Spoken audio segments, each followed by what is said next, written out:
제가 어릴 적에 제 어머니 직업은 서울 평화시장의 미싱사였습니다. 저희는 그때 금호동 금호극장 그 뒤편 언덕배기 산꼭대기에 살고 있었는데요.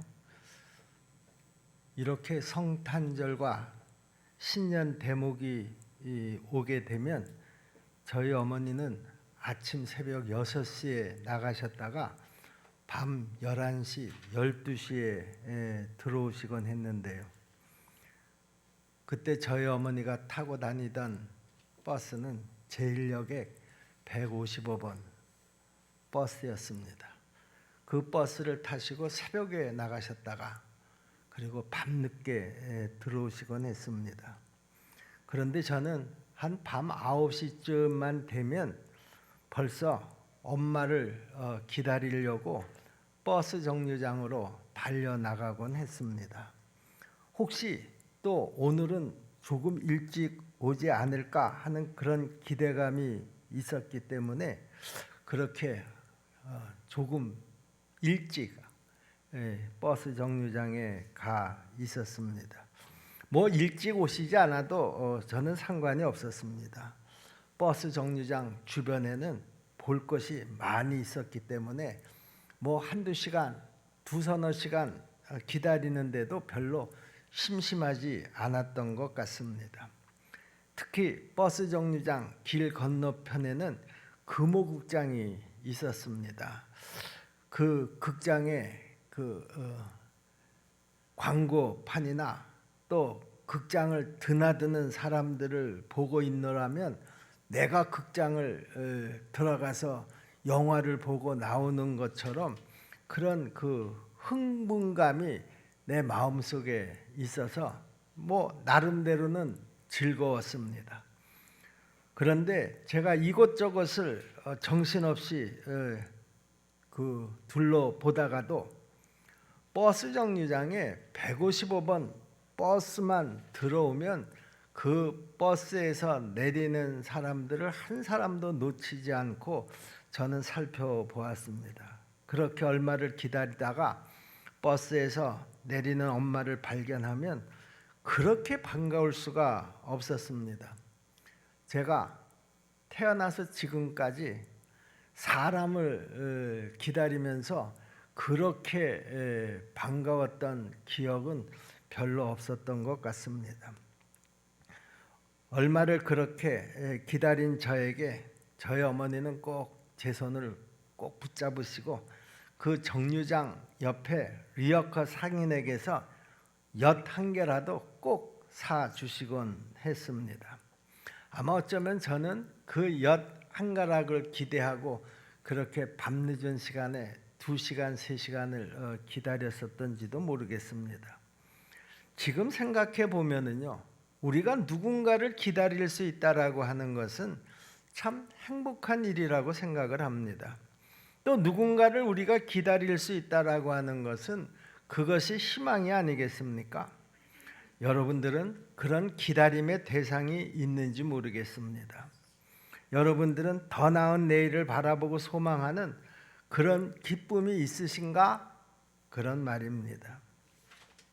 우리 기독교인들은 그렇게 보면 한편으로 참 행복한 사람들이다 그렇게 생각을 합니다. 왜냐하면 기다림의 대상이 있기 때문이라는 것이죠.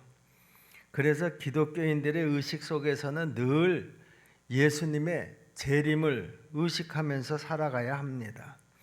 제가 버스 정류장 주변을 두리번거리다가도 155번 버스가 정류장에 서면 혹시 이번 버스에 엄마가 내리지 않을까 달려가 보았듯이요. 우리는 밥을 먹고 있던 직장에 나가서 일을 하던 일상생활을 하던 늘 예수님의 재림을 의식하면서 살아가는 그리스도인이 되어야지 되겠고요. 우리는 이를 두고 깨어있는 성도다 이렇게 말할 수가 있겠습니다. 우리는 지금 4번째 대림절을 지나고 있습니다. 대림절의 의미가 뭐냐?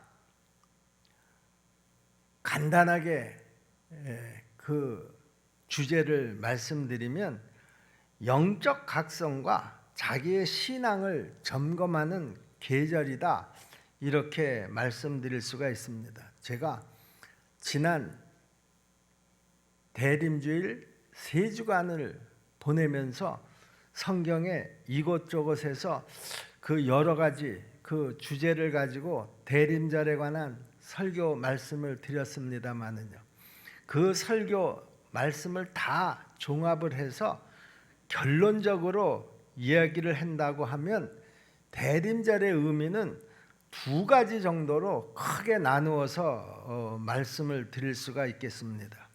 먼저 대림절의 큰 의미는요, 기다림의 계절이라는 것입니다. 여러분, 기다림의 반대말이 여러분 뭐라고 생각하시나요?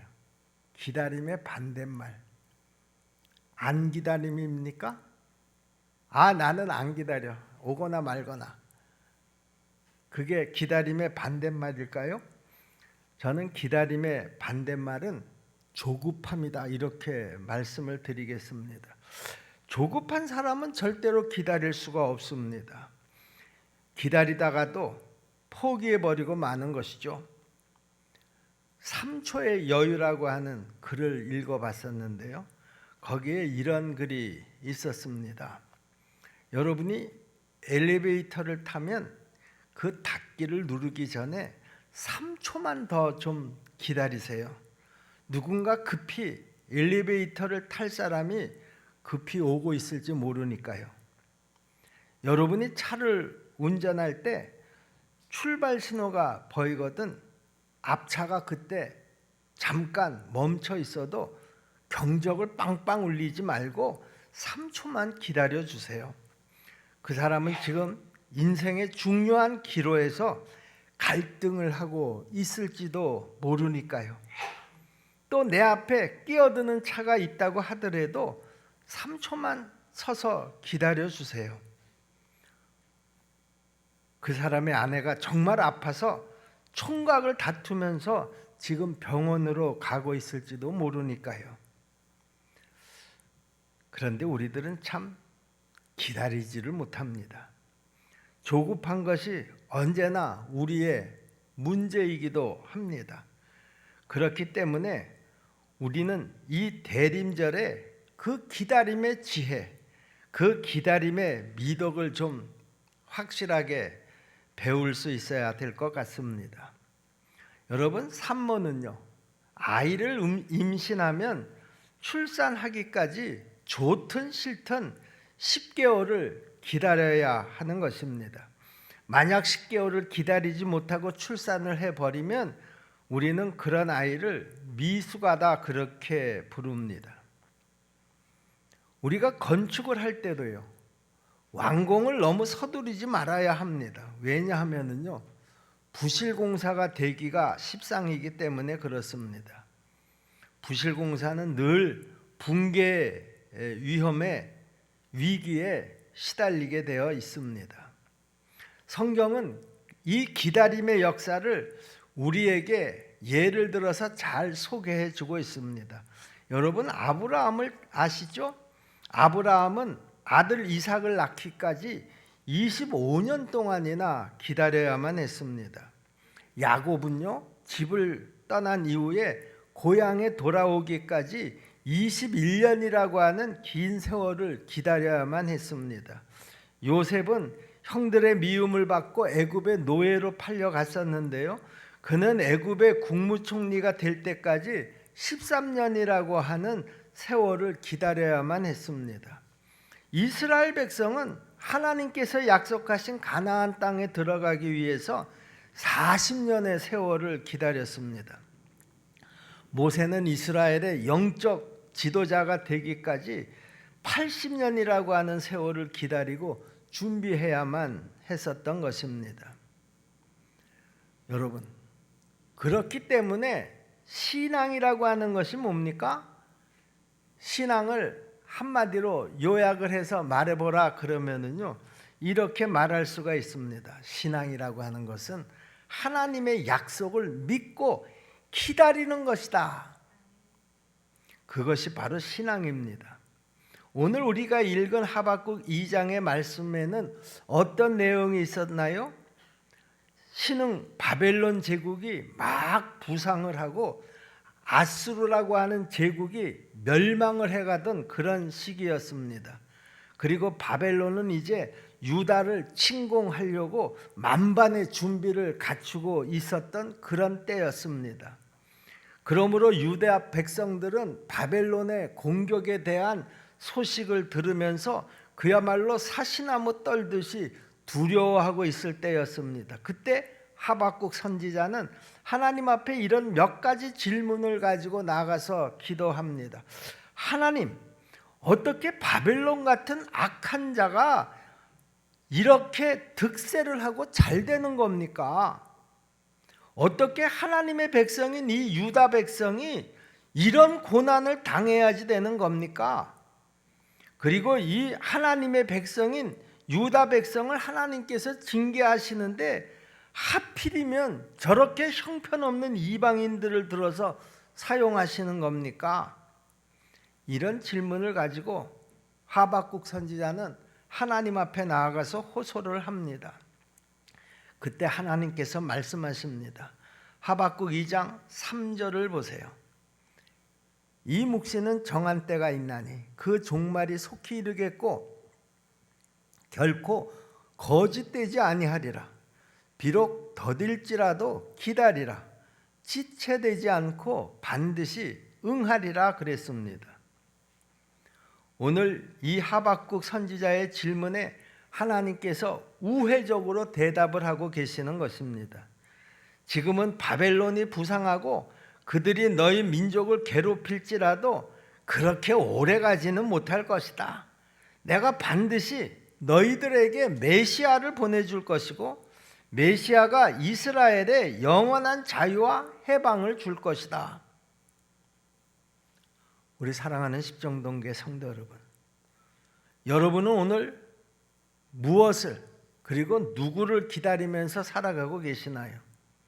아마 병이 깊은 성도들은 빨리 이 건강에 회복이 되었으면 좋겠다. 그 건강의 회복을 기다리면서 살아가고 있을 것입니다. 이 코로나 경제 불황 가운데서 기업을 운영하시는 분들은요, 빨리 이 경제 불황이 끝나고 사업이 회복될 것을 간절히 기다리고 있을 것입니다. 수험생들은 합격 소식을 기다릴 것이고요. 총각, 처녀들은 좋은 배우자의 만남을 기다릴 것입니다. 그러나 우리는 기다리되 조급하지 말고 여유를 가지고 기다려야 하는 것입니다. 우리의 염려와 근심을 다 하나님 앞에 맡기고 기다리는 사람이 성경에서 말하는 지혜로운 성도인 것입니다. 여러분, 리빙스턴 선교사를 여러분 다 잘 아시죠? 그 리빙스턴이 아프리카에서 17년 동안이나 그 고생을 하다가 고향으로 돌아왔습니다. 그 몰골은 이루 말할 수 없었습니다.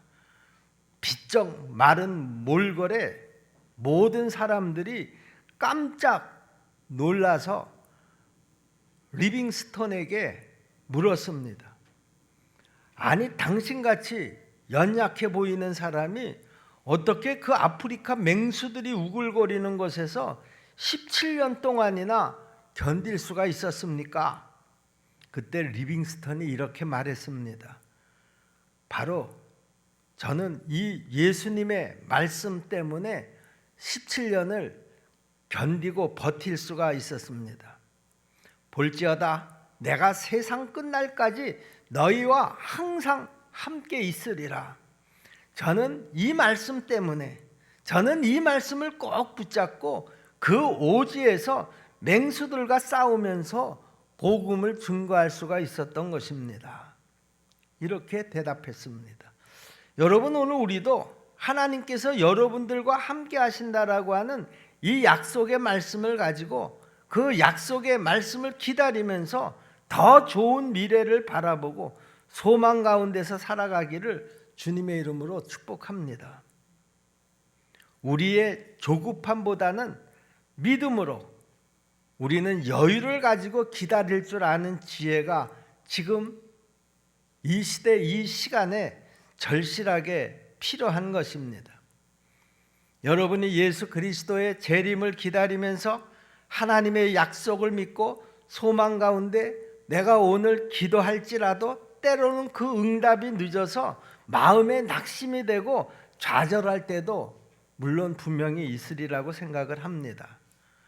그러나 그 약속이 비록 늦을지라도 반드시 응하리라고 하는 우리 주님께서 약속하고 계시기 때문에 우리는 그 약속을 꼭 믿고 승리하는 사람들이 다 되어야 될 줄로 믿습니다. 갈라디아서는요, 선을 행하되 낙심하지 말지니 피곤하지 아니하면 때가 이름에 거두리라고 분명히 말씀해 주셨습니다. 우리 십정동교회 성도 여러분, 나를 둘러싼 환경이 아무리 힘들고 아무리 어려울지라도 하나님의 이 승리의 약속을 믿으시고요, 오늘도 하루하루를 기다림과 그리고 온전한 인내로 나아가는 저와 여러분들이 다 될 수 있기를 주님의 이름으로 다시 한번 축복합니다. 두 번째, 이 대림절의 중요한 의미는요, 영적 준비를 하는 계절이다. 첫 번째 뭐라 그랬습니까? 잊어버리지 마세요. 기다림의 계절이라고 그랬습니다. 그리고 두 번째는 뭐라 그랬어요? 영적 준비를 하는 계절이다. 지난번에 마태복음 오늘 이 본문을 가지고 제가 주일 설교를 이 대림절 설교를 했었던 적이 있었는데요. 거기에서 여러분들이 열처녀의 비유를 다 읽고 또 설교의 말씀을 들으셨습니다. 뭐 우리가 너무나 다 잘 아는 비유의 말씀이죠. 오늘 여기 성경 본문을 다시 보니까 밤이 깊도록 신랑이 늦게까지 오지 않았다는 겁니다. 기다리던 열처녀들이 그만 다 똑같이 잠이 들었습니다. 그러다가 새벽녘에 신랑이 온다 하는 소리가 들리자 그 10명의 처녀들이 다 허겁지겁 일어나서 등잔에 불을 켜고 나가서 신랑을 맞이하는데 문제가 생겼던 것입니다. 오늘 함께 읽은 성경 마태복음 25장 2절부터 5절까지 말씀을 우리가 한번 다시 함께 읽어보도록 하겠습니다. 우리 다 같이 읽겠습니다. 그 중에 5은 미련하고 5은 슬기 있는 자라. 미련한 자들은 등을 가지되 기름을 가지지 아니하고 슬기 있는 자들은 그릇에 기름을 담아 등과 함께 가져갔더니 신랑이 더디옴으로 다 졸며 잘세 그랬습니다. 밤중에 소리가 나되 보라 신랑이로다. 자, 이 상황이 지금 어떤 상황입니까? 문제가 생겼다라고 하는 말입니다. 미련한 5 처녀와 지혜로운 5 처녀가 그 신랑을 문 밖에서 기다리고 있었는데 미련한 5 처녀들은 등은 있었는데 기름을 충분하게 준비하지를 못했다라고 하는 것입니다. 밤새도록 그 등에 기름을 넣고 그 불을 켜고 있었기 때문에 아마 그 기름이 다 떨어졌을 것입니다. 이제 새로운 기름을 그 등에다가 다시 부어야지 되겠는데요. 그 미련한 5 처녀에게는 여분의 기름이 없었던 것입니다. 그런데 지혜로운 처녀들은 여분의 기름을 충분하게 준비를 해 놓았기 때문에 이제 신랑이 온다 하는 그 소리를 듣고 그 여분의 기름을 등에 채워서 등불을 켜고 신랑을 맞이하고 그 결혼식에 참여할 수가 있었던 것이죠. 이 미련한 처녀들은 이렇게 이야기를 합니다. 지혜로운 처녀들에게요, 너희의 기름을 우리에게 좀 빌려달라. 그런데 기름은 나누어 줄 수가 없는 것입니다. 그래서 지혜로운 다섯 처녀가 미련한 다섯 처녀들에게 너희의 필요한 기름을 가게에 가서 사오라고 그렇게 쏘아 붙였습니다. 미련한 다섯 처녀가 서둘러서 가게에 가서 문을 두드려 가면서 기름을 사가지고 왔지만은요, 이미 결혼식장의 문은 닫혔고요, 미련한 처녀들은 결혼식에 참여하지 못하는 아주 안타까운 상황을 겪게 되었던 것입니다. 오늘 이 본문의 중심은 무엇을 의미합니까? 누가 기름을 준비할 것인가 하는 것이 여기 오늘 이 마태복음 본문의 중심이 되겠습니다. 오늘 성경 본문 마태복음 25장 6절로부터 9절까지 또 한번 우리가 같이 읽어보도록 하겠습니다. 밤중에 소리가 나되 보라 신랑이로다 맞으러 나오라 하매 이에 그 처녀들이 다 일어나 등을 준비할세 미련한 자들이 슬기 있는 자들에게 이르되 우리 등불이 꺼져가니 너희 기름을 좀 나눠달라 하거늘 슬기 있는 자들이 대답하여 이르되 우리와 너희가 쓰기에 다 부족할까 하노니 차라리 파는 자들에게 가서 너희 쓸 것을 사라 하니 그랬습니다. 그리고 10절에 또 보니까요, 저희가 사러 간 동안에 신랑이 오므로 준비하였던 자들은 함께 혼인잔치에 들어가고 문은 닫힌지라 그랬습니다.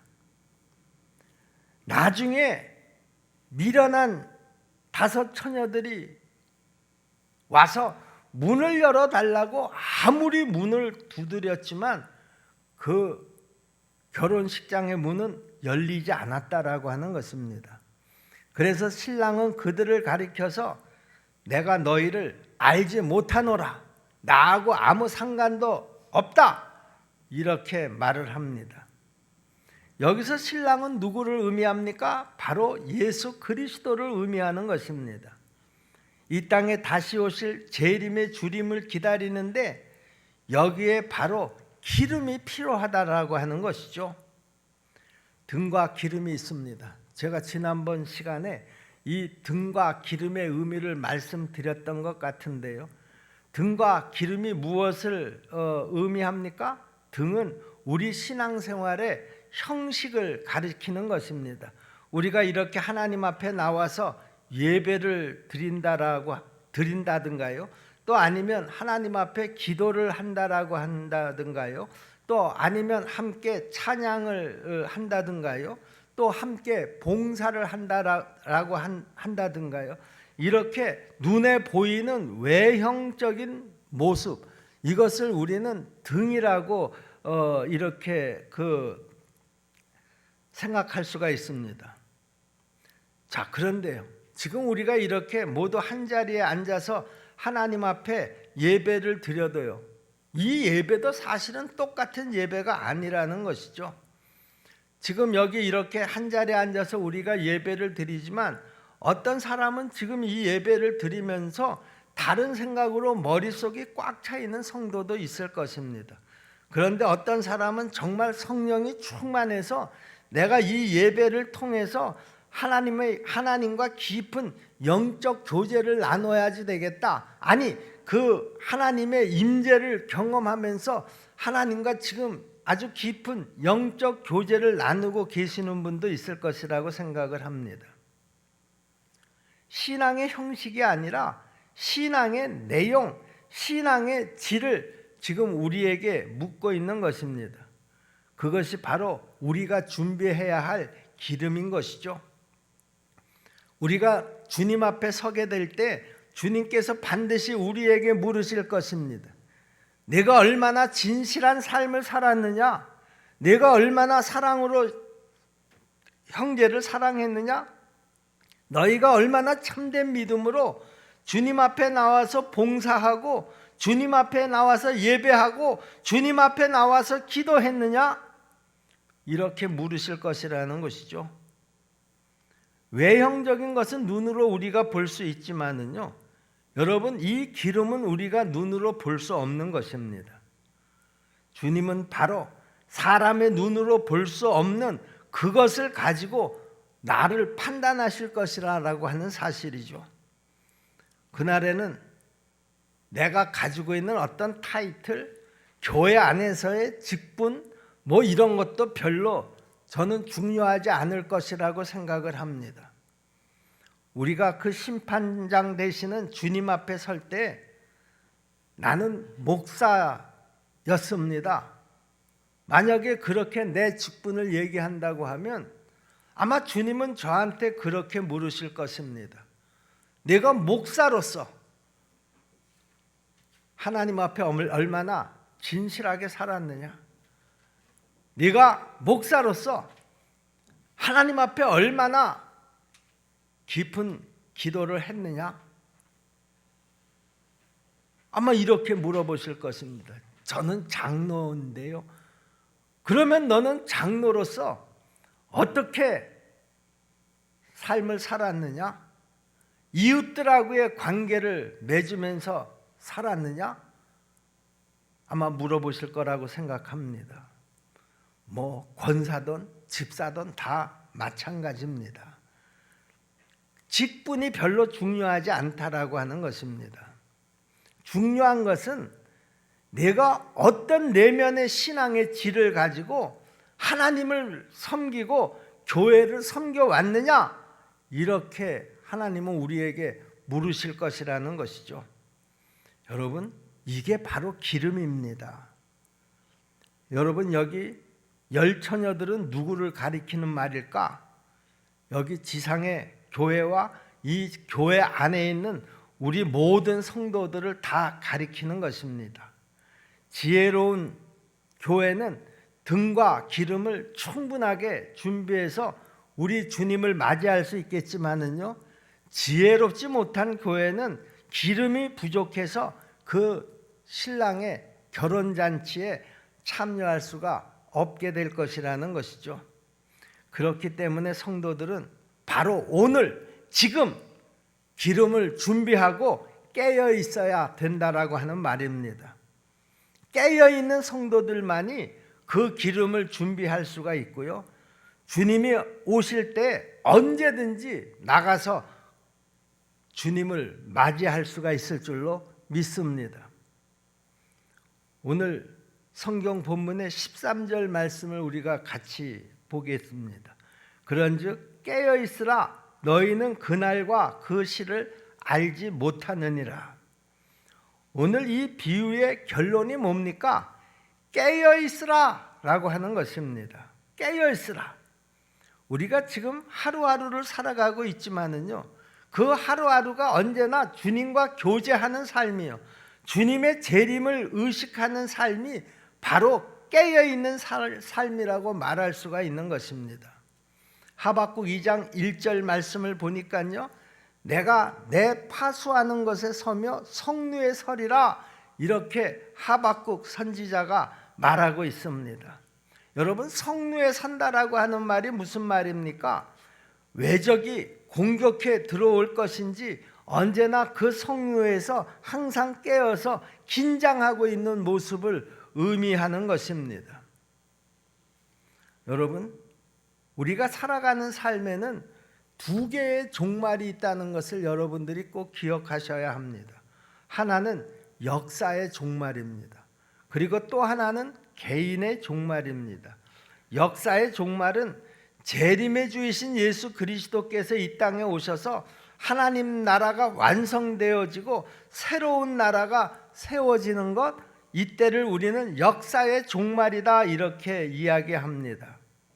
그러나 또 하나의 종말이 있습니다. 그것은 개인의 종말입니다. 하나님이 언제 나를 부르실런지 아무도 모릅니다. 그러니까 우리는 늘 준비하고 있어야 한다라고 하는 말이겠죠.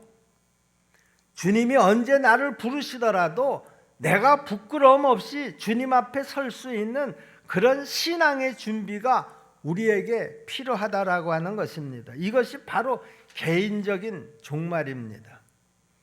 우리 사랑하는 십정동교 성도 여러분, 여러분들은 준비가 다 되어 있나요? 우리 주님이 언제 오시더라도, 아니 하나님이 나를 언제 불러 가신다고 할지라도 나는 부끄러움 없이 하나님의 심판대 앞에 설 수 있는가 하는 것입니다. 내일 생각해 보라는 말이 아닙니다. 한 달 후에 생각해 보라는 말이 아닙니다. 내가 응급실에 실려 가서 생각해 보라는 말도 아니고요. 중환자실에 실려 들어가서 생각해 보라는 말도 아닙니다. 지금 당장 나에게 개인적인 종말이 찾아온다고 하면 나는 준비가 되어 있느냐? 이것을 한번 생각해 보시라 그런 말입니다. 믿음으로 살아가는 사람만이, 그리고 우리의 등에 기름을 준비된 성도만이 주님 앞에 떳떳이 설 수 있으리라고 믿습니다. 우리 사랑하는 십정동교회 성도 여러분, 이 땅에 다시 오실 주님의 재림을 기다리면서 오늘 하루하루를 믿음으로 살아가는, 그리고 늘 깨어서 기도하는 저와 여러분의 삶이 다 되시기를 주님의 이름으로 축복합니다. 오늘 당장에 주님께서 나를 부르시더라도 당황하지 않고 아멘, 주여 제가 여기 있습니다, 내 모습 이대로 주여 받아 주시옵소서, 이렇게 당황하지 않고 담담하게 우리 모두가 다 주님 앞에 서는 그런 성도들이 다 될 수 있기를 주님의 이름으로 꼭 부탁을 드립니다. 우리 다 그렇게 가서 서십시다. 그날을 우리가 열심히 잘 준비하십시다. 기도하겠습니다. 은혜로우신 아버지 하나님, 감사합니다. 대림절 넷째 주일, 오늘 우리에게 주신 이 귀한 말씀들 우리 마음판에 잘 박힌 못이 되게 하여 주시옵시고, 우리가 이 말세의 때를 살아가는 동안에 이 말씀을 잊지 않고 항상 깨어 준비하는 성도들이 다 될 수 있도록 도와주시옵소서. 주님 앞에 서게 될 때 자신 있게, 당당하게, 그리고 여유 있게 주님 앞에 서는 우리 모두가 될 수 있도록 도와주시옵소서. 예수님의 이름으로 감사하며 믿고 기도하옵나이다. 아멘.